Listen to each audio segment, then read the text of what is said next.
In the recording in progress. Oh God. Okay, I guess we will go ahead and plop on down into this. Hello, welcome to Time Enough Modcast. Let's do that one more time. Hello, welcome to Time Enough Podcast. It's where we delve into all of the episodes of The Twilight Zone and beyond. This is Matt here. We're having a two-guester today. Returning is Luke. Hi, Luke. Yo, what's up? It's your boy. There we go. And in the same room, we've got Mercy. We're not all Zoom today. Hi, Mercy. Hello.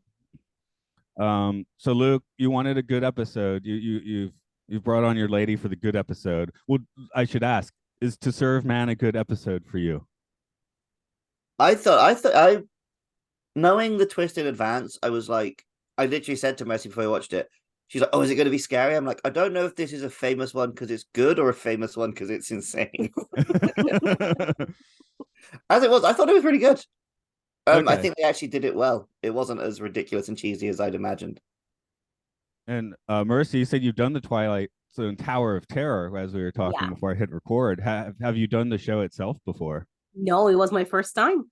Oh, okay. First impressions? Yeah. The tension is incredible.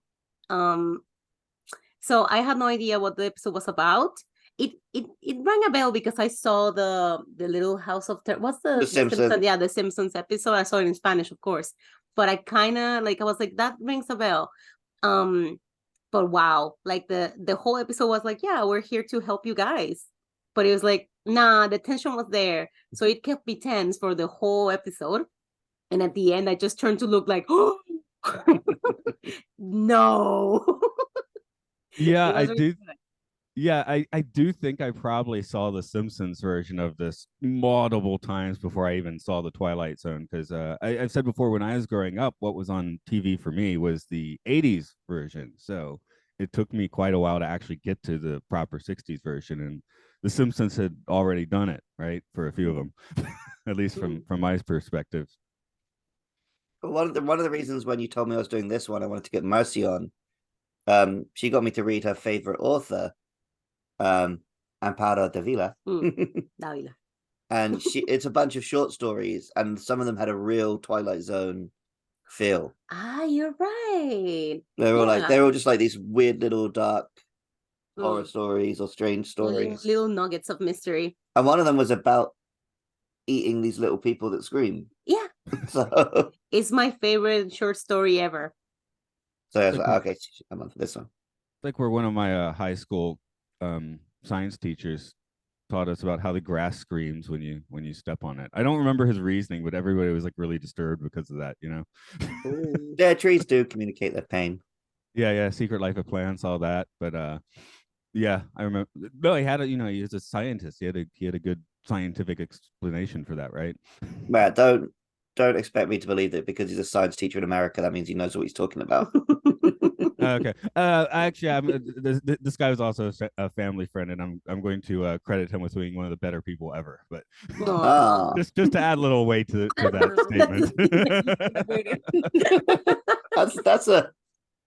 That's a strong compliment. One of the better people ever. Yeah, I mean it too. So, trivia on this: the original air date was March 2nd, 1962. Happy negative 17th birthday to me.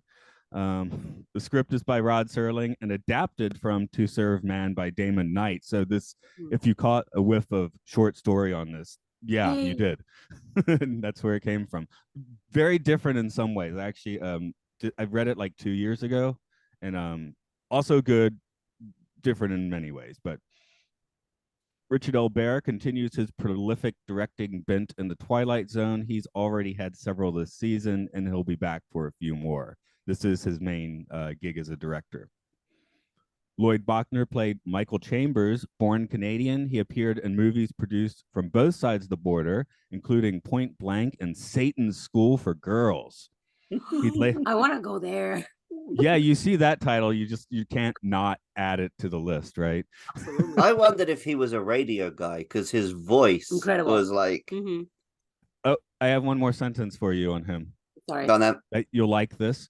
He'd later appear on the primetime soap Dynasty. You don't care about that, but he voiced several characters for multiple Batman animated series in the 90s. The animated series, and I think whichever one chased that.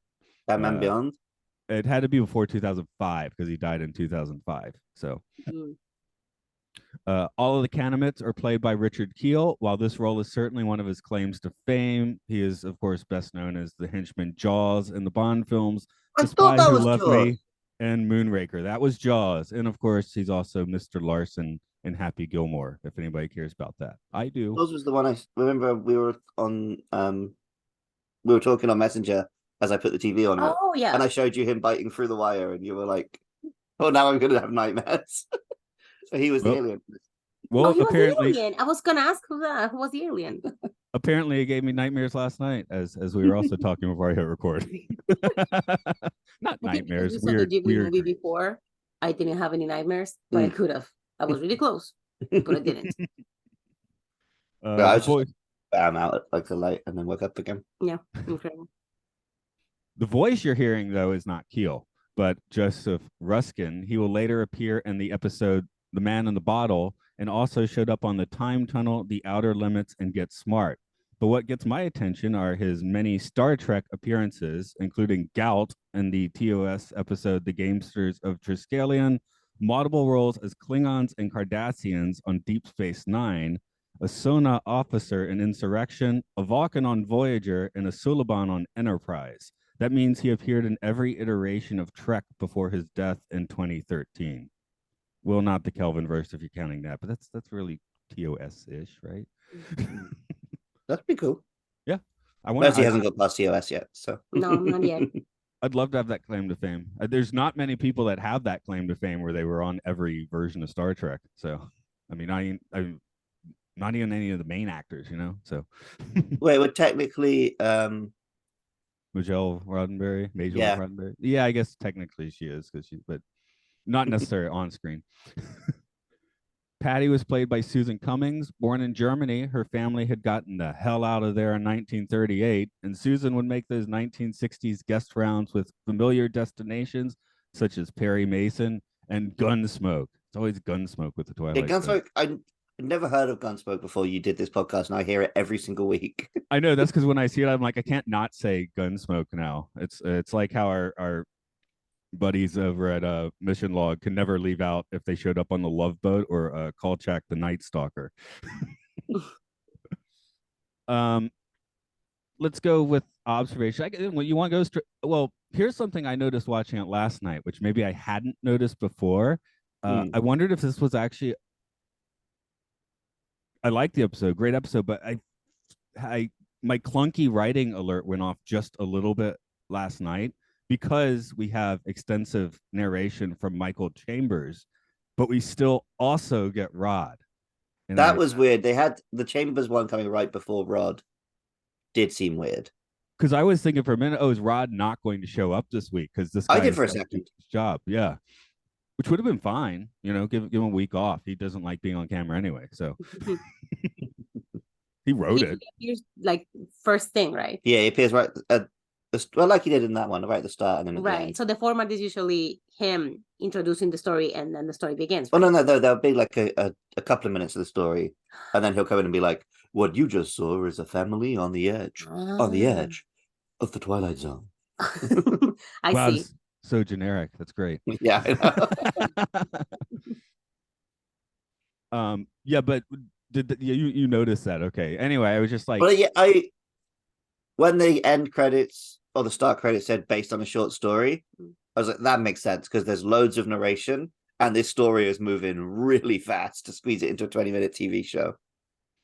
Yeah. I mean, all in all, this does cram quite a pretty epic tale into 25 minutes. Michael Bay took 2.5 hours with The Island. So, yeah, but he got the twist out of the way quite early so that he could just have car chases. Yeah, that's a good point. That's what I respect about The Island. This one is kind of like, more like our happier Independence Day, happier the day the Earth stood still. Although I should note that the incoming UFO shots are from the day the Earth stood still, where that weird stop motion thing at the end is from Earth versus the flying saucers. So I did wonder. I'm pretty sure they didn't pay for both these flying saucer effects just for this episode. I guess, by the end of season 3, they're getting very good at recompiling material, because the score is also very good in this episode. It's Jerry Goldsmith. It's all from older episodes that he scored. So he didn't actually, do anything directly for this episode, but it's a nice fit. Like some of that first thing with like there's like a harpsichord or something in it, like I was like, that's a great piece of music. So not that people don't respect Jerry Goldsmith as a composer anyway, but how does this rank in your alien pantheon with the Kanamits? They all look like Jaws. They all, on Blu-ray you can see the we applications. were really impressed with the makeup. Mercy actually turned to me and was like, wow, the makeup's amazing. Yeah. I said, yeah, it is. And we've had some bad aliens on this show. I only wish I could see him in full color, because it makes me wonder what color did they choose for the shadows, or like on his forehead, things like that. Oh, he might have been fully like blue or green or whatever. That's why I was like, oh, that would be very interesting. Also, the shoes were great. I looked at the shoes and they were looking like he took a couple of steps when they were in the United Nations assembly, right? And I was like, ooh, okay. Hopefully that thing doesn't it looked a little bit flimsy, a little bit. Or maybe it was like the way the material moved against the light. But I was like, well, it caught my eye immediately. And it reminded me a little bit of aluminum foil. But it was good. I was like, Slay, I want them. My eyes kept going to his face though, because he has such a weird out of it face. I mean, it just looked like it looks like nobody's home. The voice doesn't match. It's maybe like the Kanamits have not used their faces for like millennia or something. Except for it kind of makes sense if they're like a psychic race or whatever. The lights are on, but nobody's home, Yeah. That's what it looked like.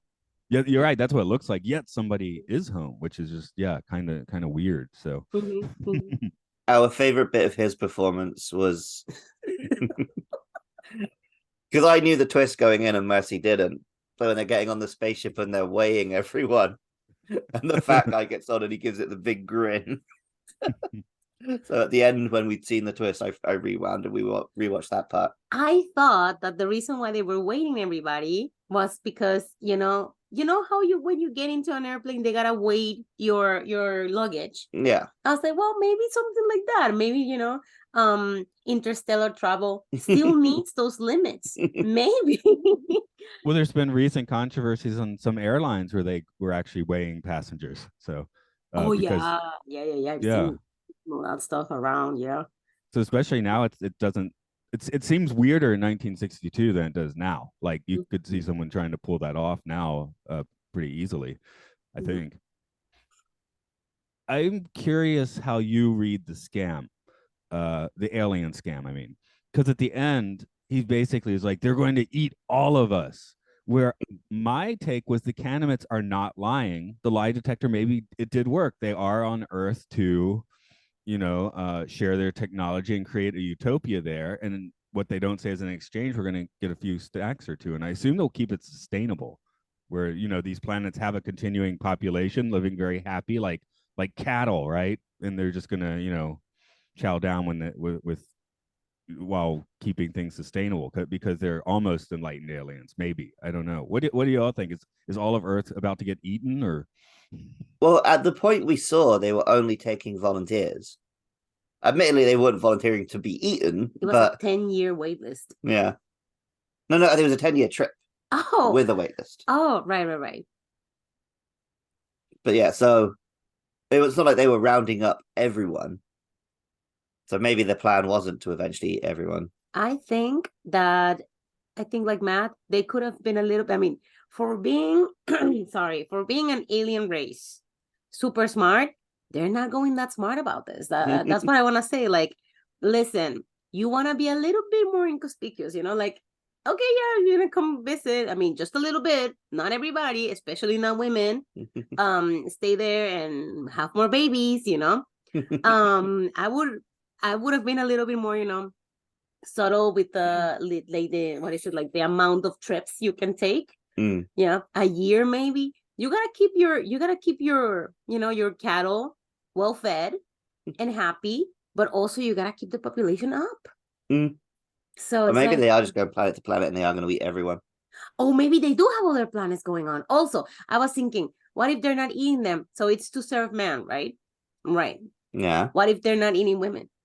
It's just man. Mm. Yeah. So they do get their utopia on planet Kanamit. They're just with Yeah. a guilt complex. Yeah. Maybe. Or what if they're having a party and it's just like a very dramatic title, but they take them to the planet and it's like a cookbook so you can help us cook. I don't know. The Well, woman that's how helped the cook them Simpsons in. did it. Oh, all right, right, exactly.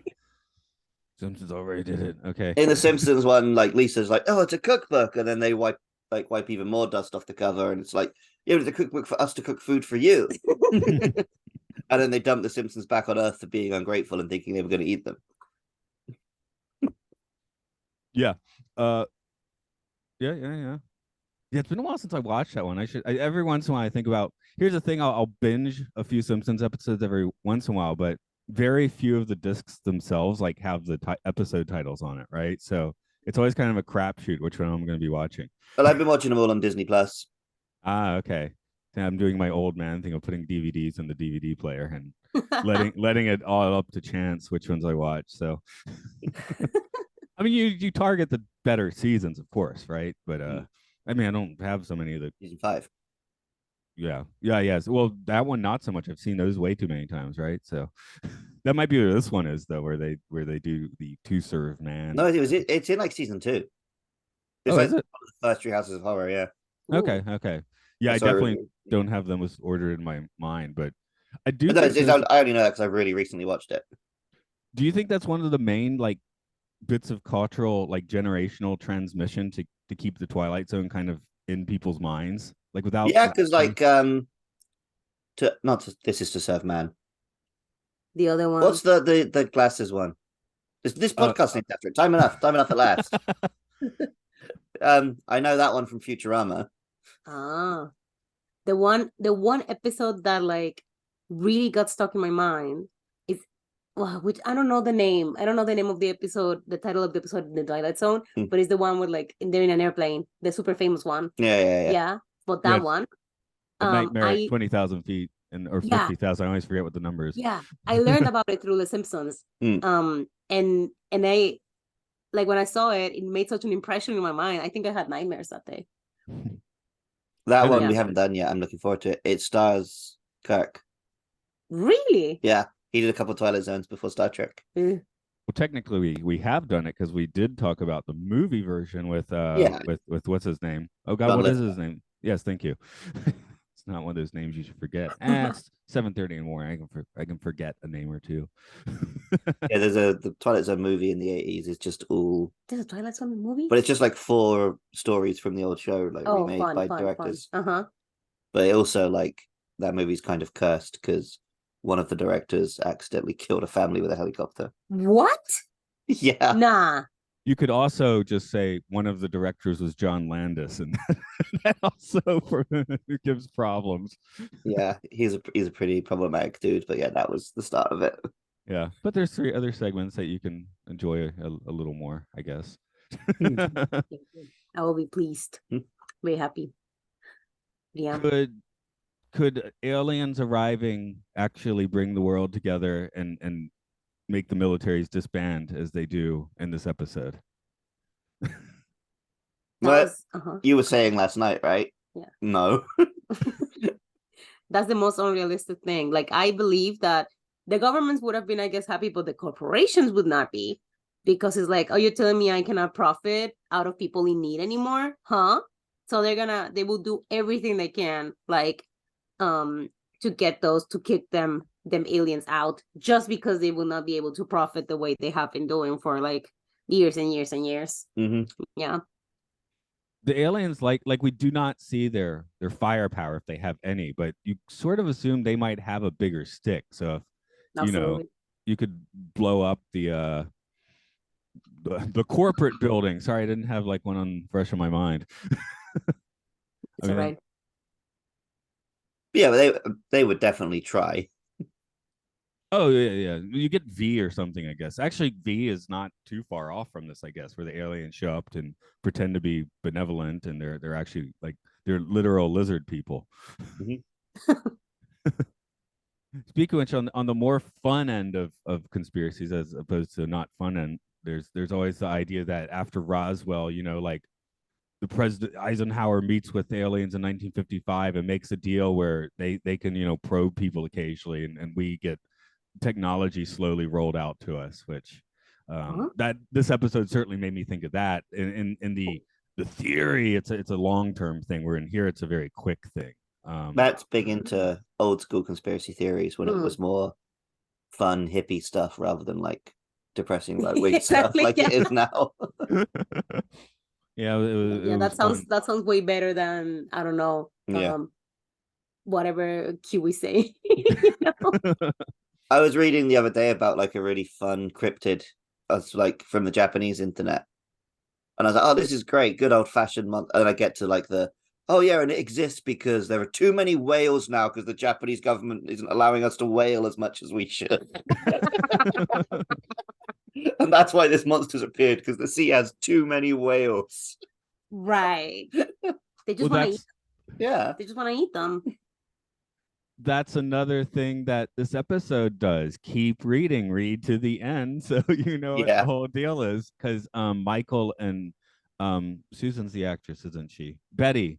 They just once things seem to be fine, they just stop their translating job. Yeah. Also, It's their doesn't even make decoders. sense that they could translate the title and not the rest of the book. Unless the title was written in like their characters in English and the rest of the book wasn't, or something. That's absolute nonsense that somehow they could translate the title, but that was it. That's Well, how translation works. The other thing that struck me, and Mercy, as someone fluent in 2 languages at least, maybe more, maybe you can answer this. I feel like translating and decoding are completely different things. These are Yeah. code breakers. Okay. Yeah. Yeah, that's what I thought, like, why are they treating these like I mean, I guess languages are like, in a way, like, specifically if you don't know the like an alien language. Yeah, if you're given a language that no one around you can speak, it's different to like translating. That's true. But also I was thinking, all right, it was a cookbook. Yeah. Right? So have you seen a cookbook? Yeah, it's Okay. been pretty obvious. All right, okay. Ingredient Exactly. list and Like numbers. it would have been pretty obvious. So makes me wonder, what is the format of this specific alien language? What is like, how do you not know? Or maybe it's like more a philosophical approach to cooking, where instead of being like one carrot, one human, is more like the humans want to be consumed or something. Maybe it's kind of like even like a how you call it, a manifesto of why you must serve man. Maybe their cooking vibe is more just like, maybe they're not so like specific with their numbers. It's more vibe based. Just like, use as much parsley as you feel. Yeah. Like you boil it for a bit. Use your hands or not. I wonder if the cookbook has pictures, like the dishes themselves. Like you wouldn't be able to tell there are people from that, right? Yeah, Betty opening the book and being like, that looks delicious. I want to edit this episode, and then whenever they're talking about the book, I'll cut in. We're opening it up, and it's literally pictures of people being like cooked in pots and sliced up, and then they're going, "We just don't know what it means." Exactly. Oh man, you have to decode this. Oh, yeah. Well, Luke, you and I are teaching kids with the Mr. Wolf storybook right now for small children, which they have a baby cookbook in there, and there's another page where there's like a baby in a pot. So in the way this episode tries to horrify the mature viewer, I like to use that to try and horrify the kids, because then you can use Mr. Wolf to eat them. So it's kind of like we're doing like this preschool version of the Serve Man, on the regs. I mean, they gotta learn young. Learn that the Kanamits are coming, and they'll be wolves in sheep's clothing. Yes. And we must eat or be eaten. That's life. That's right. Oh, right. Something else that I told Luke, now that we were talking about languages, the Spanish guy, like, I mean, the guy who was speaking Spanish, the Argentinian, first of all, Argentinian, I'm kidding. But, but like, it was a little bit wonky. So it makes me wonder, I mean, of course he was reading from somewhere, right? But it's like, who told him that was okay? I don't know. That was very funny. Well, back Also, when it's funny that he was allowed to just speak for the entirety of Exactly. South America. Yeah, like in behalf of all South America, and he's like, okay, we'll go off. They all hate Argentina. Huh? They all hate Argentina. They wouldn't let him speak for them. No, I mean, first, well, no. Yeah, I don't think people in Latin America are very fond of. They're famously, we bully them a lot in Latin America. my note for the whole, not when they're actually speaking different languages, but when they're at the UN, and I was just, these accents at the UN seem to be problematic. I do you think the Argentinian guy was spot on? Do I sound like that? No, you're not Argentinian, so I don't know. Well, yeah. But It was like, funny how he excuse me, senor. Yeah, he had to be like senor, and then the French guy's like monsieur. Monsieur, I was wondering. Kanamit son, yeah. But yeah, the French guy in particular was just like, this is like Pepe Le Pew level French accent. Say you are here to help us, but has there been a murder? So as for the Americanisms, one I heard in here that maybe I hadn't heard is that just some Kentucky windage? And I was like, oh, I gotta get that into my regular working vocabulary. The one he said is something like, well, that settles the cheese. Oh yeah. No, that binds the cheese, because my next note is, oh yeah, that binds the cheese. Yeah, I thought it was is... very, very, very American. A really lovely American expression. Just, what was the other one that I was like, what is that? Something about a horse. Oh, like a gift horse in the mouth. Yeah. But yeah, that one's fairly common. Well, yeah, sorry. Not enough. No. Well, it's a different hit rate for different expressions, right? Yeah. Yeah. At work the other day, Randy had never heard the term swan song. Which one? Swan song. What is that? That's like someone's final work or whatever. You would say like David Bowie. Oh yeah, Black Star was his swan song. Swan, as in a swan. Yeah, I think it's because it's the last song in like Swan Lake or whatever. When you've heard Bowie... the phrase swan song, right, Matt? Oh yeah. Also, Bowie and Black Star was my go-to. Yeah. If you didn't say it, I was going to say it. But he was like, "Oh, British English," and I'm like, "No, man, just read books."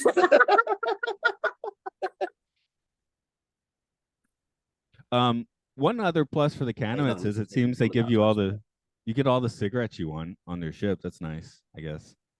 But that seems like bad on their part. You don't want a load of tar in the lungs of your next meal. Maybe, maybe some people, some aliens do like some tobacco, like the aftertaste of tobacco. Or go back to The Simpsons. Maybe they want tobacco in there. Oh. They want some smoked spleen. It's a very popular delicacy on Kanamit. Yeah. Also, I was also thinking that they were like, "Oh, we don't want you to lose weight," and you're grabbing him like this. And I said, I mean, how much fat do you want? And how much muscle do you actually want? Well, maybe they want it like like Wagyu human. Okay. So they're gonna start like coming and like massaging him. Also, does that particular Kanamit know that Michael knows what's happening? He might think he's still being cheeky, because it was just those two guys at the bottom. I don't know what their crew complement is. It could be the same guy, but because the one who overheard them didn't actually get on the spaceship. Yeah.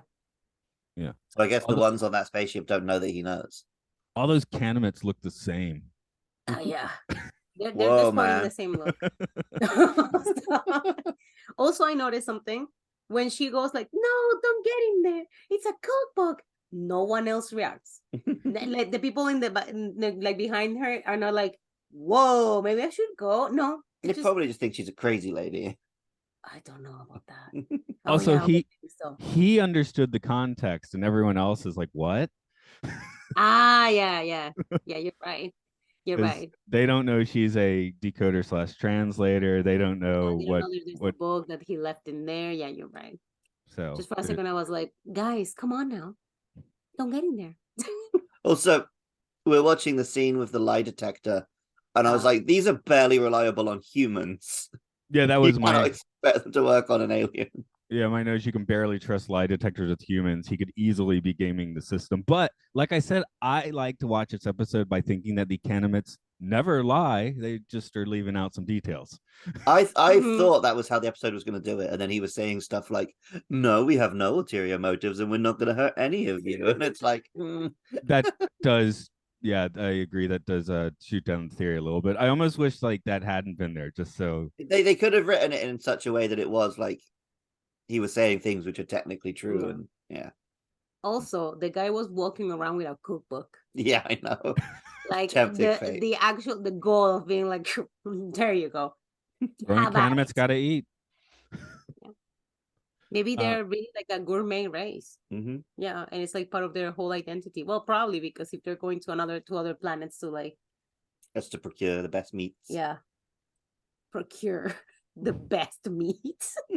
Like Arby's, they got the meats. I Never don't know been if to an Arby's Arby's, has the but I know best the meats. news.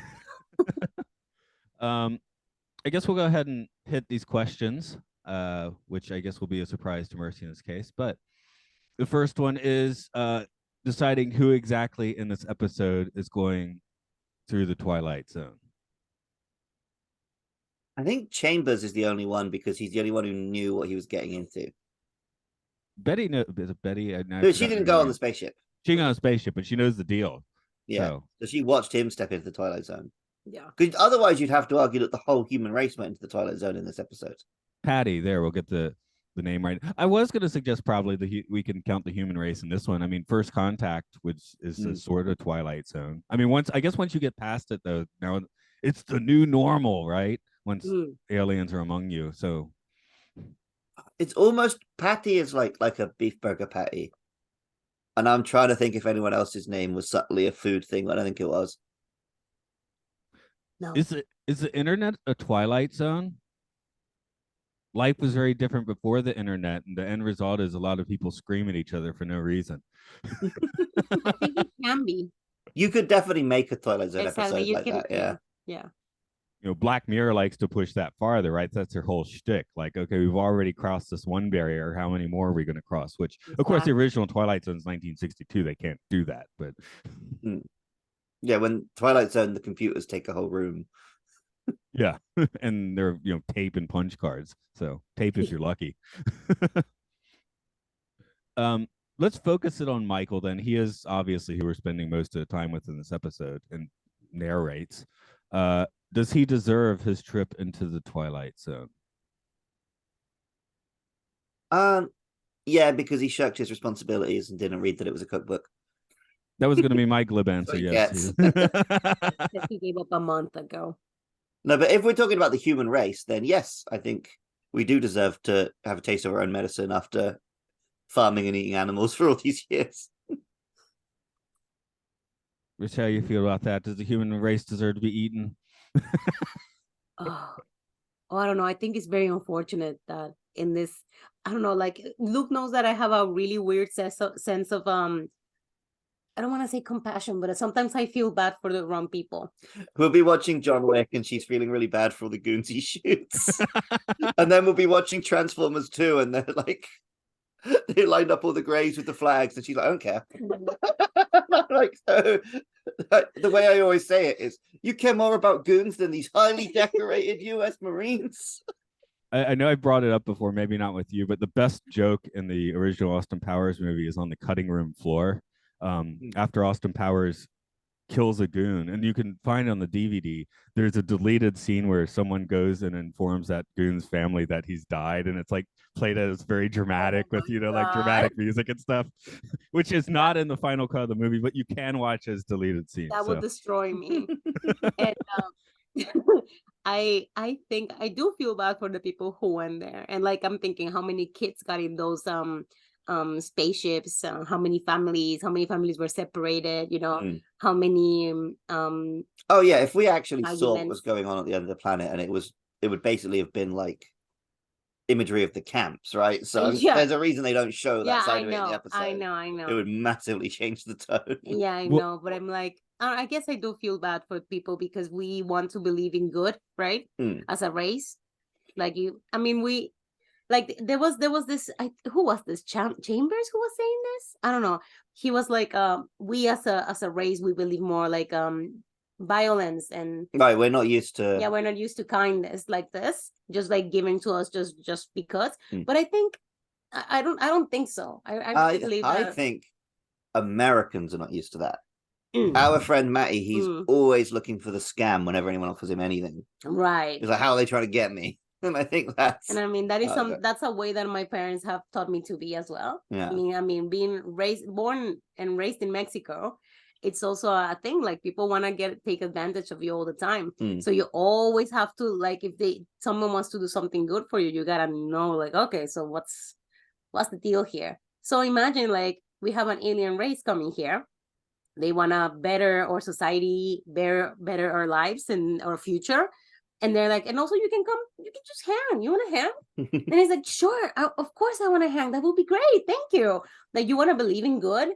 And then turns out, no, they want to eat you. Of course, I feel bad. I don't like that. But I mean, so no, I don't think we deserve it. I was going to submit that I was going to say that I do like it occurred to me, yes, he deserves it because he shirked his duties, but I would also say this is maybe one of the more popular episodes because, like Time Enough at Last, it kind of doesn't really deserve it. You're just watching someone have a pretty horrible fate. And again, I did not like Mr. Bemis very much in Time Enough at Last, but you still feel sorry for him in the end because it's such an absurd fate. And so is this, you know? Yeah. Is Michael Chambers like a really charismatic guy we all love? No, he's just kind of there on the screen for the most part. He's got a good voice. I mean, he's not even like making you like facepalm like Mr. Bemis does, but yeah, he just gets such a raw deal out of it, you know? Yeah. Literally. Well, it might not be raw for long. Yeah. We don't know how they like to. Maybe it's true. We don't know what To Serve Man recommends. They got books for that, yeah. If they were just going to eat them raw, they wouldn't need a cookbook. Maybe that's why they didn't see it as a cookbook, because it just says, yeah, chuck them down your gullet. They're good to go. Maybe they want some sashimi. Maybe they want to have some, carpaccio. You don't know. There's many recipes in the book, so. That's right. Let's put this one on the tripometer. 0 is not trippy at all. 5 is extremely trippy. What's your number? Where would you like to put this? Or what interesting noise would you like to give it? So I'm going to take, usually I don't like to give Matt a number, to give him a noise. I'm going to do something even more challenging for an audio podcast. My tripometer rating is just that face he makes when the fat guy gets on the scale. Oh, yeah, he's really imagining him like in a good stew for sure. I can't imagine too many people are listening to this and have not seen the episode. And if you are that person, hello, welcome. If you can, please try and make that screenshot the episodes. I'll see what I can do. Sometimes it's a little hard to find. Well, this one I should have quite a few to choose from. There are some episodes where it's not so many good grabs. I mean, I'm too lazy to do it myself. So. What's your tripometer rating, Mercy? I think it's a very strong 3. Okay. That's it's right. It can, if you really like sit down on the episode, it can be horrifying. But I mean, if you just see it like as it is, I think it's a good, like, strong 3. Could be a 4, but it's a 3. I think I would go with 4. Oh, yeah. Oh, you found it. That picture comes up very quickly. Okay, great. Anyway, I was going to give it a 4, and I think this is my own bias. Recently, we've had a lot of like hillbilly and redneck and western episodes, and for me, that kind of thing drags down the tripometer scores for me.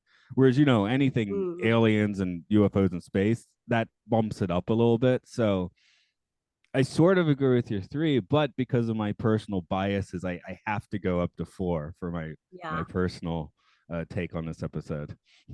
Good one. It's a good one. Does anyone have a final thought they want to throw out on this one? Here's the question. If someone died of natural causes and consensually said that you could, would you try human meat? What'd they die of? I don't know. Got kicked by a horse. Okay. Probably not. I think I think there is just a weird back of the skull feeling where if someone said, hey, you just ate a dude and it was delicious, I'd be like, oh, that was interesting. I did eat whale. accident. I won't go for the 5-timer story on that, but I actually ate proper whale meat thinking it was magro. In that case, it was not good, so I did not want to eat more. But I did eat the whale accidentally. So I don't think I've eaten the dude accidentally yet. So Yet. yet. I mean, Yet. we've eaten McDonald's burgers. We almost certainly have eaten a dude accidentally.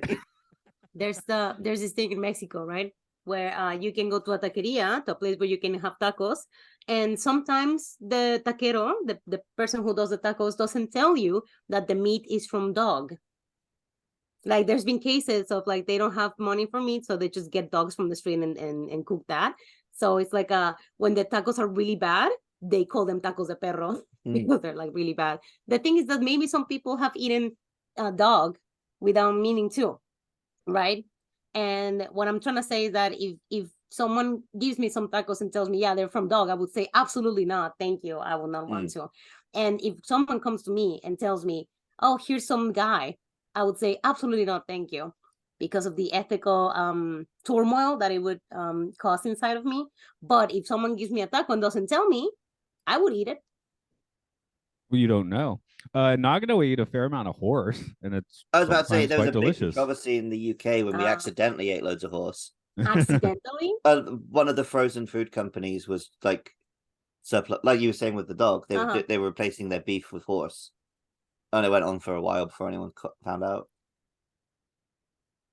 So, but I will throw out that Nagano's basashi, the raw horse meat, is quite good. I think I still haven't tried it. Have you been? I've had it at one of the work things actually. I don't think we've had it at a work thing, but if you do stay at a ryokan, usually Nagano, they'll usually serve it as one of the courses. And near Ueda Station, sorry, this is just the station I live kind of near. There's an udon place where I ate there 5 times before I learned that the meat in their udon actually is horse. So that's cooked horse in that case. It's not the raw horse. Oh wow, that is yeah, that's fascinating. So if y'all want to go eat some horse, I can send you to a place. So we're gonna go to Raider and literally see a man about a horse. Yeah. yeah, really. I do have a question for you guys.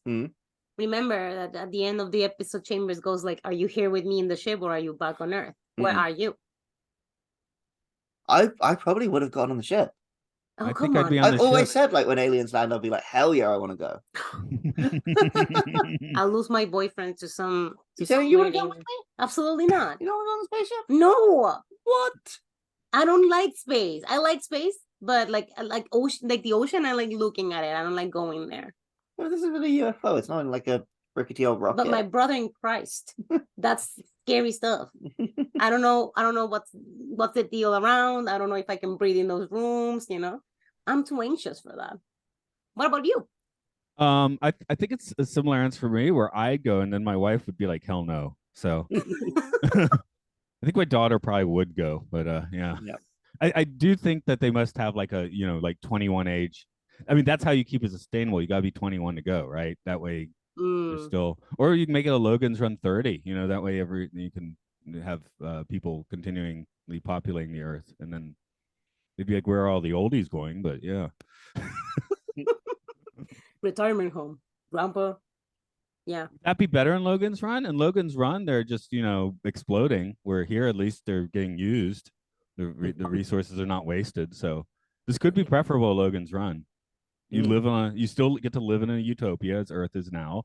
And yeah, you turn 30 and then go get eaten without knowing it. See, that'd be the conspiracy. There'd be people on Earth being like, "The Kanamits are eating us," and people would be like, "Nah, you're crazy." That's what's gonna happen with plenty of Patty. space. Their planet is bigger than China. Oh yeah, that Soviet guy, fascinating. I thought it was really interesting that the one who questioned their motives was the so-called communist. Yeah, he had questions. Yeah, sure. But like he was the one who seemed least willing to believe that they were just actually here to be socialists. I guess because the tone of the episode has to make like the Kanamits maybe. Well, I guess we know from the outset something's wrong, but the tone needs to be that you wouldn't argue this offer. So who argues the offer? The damn Ruskies, right? Yeah. Yeah. I guess we'll close up shop for today. Mercy, I know you create stuff. Do you want to send somewhere on the internet? Well, I'm mostly on twitter.com, but maybe that site is like shutting down soon. I don't know. But just in the meantime, I'm on twitter.com. I create mostly anime related stuff, and I share about my life in Japan. So it's Mercy Escribe. So that's M. Can you help me with that one? MERCYESCRIBE. Thank you. And also in Instagram. I that's where I post the most. Yeah, that's the reason I know your handle so well. It's I'm tagging you on Instagram all the time. Yeah. As for his podcast, Time Enough Pod is still that on Twitter, as you say, for the time being. We're on Facebook, and you can help us keep the lights on at Patreon at Podcastius, where we do other podcasts. There's Films and Filth. Luke and I talk about what are supposed to be the really good movies and what are supposed to be the really bad movies, and find interesting curveballs sometimes. There's the Occult Disney podcast, where we talk about the weird side of Disney movies. And Luke is the gamer, as Luke loves Pokemon, talking about each family of Pokemon each week. The Game Show, where the gamers game each other to win the game. And Hyrule Field Report, where Luke, you say you just finished Zelda. It's finished. No, I just finished the game. The podcast is about 100 episodes from finishing. Oh, no. I meant the game. Yeah, sorry. To be clear. Yes. Okay. Yeah, I definitely meant the game. But that's, the podcast barely done the first dungeon.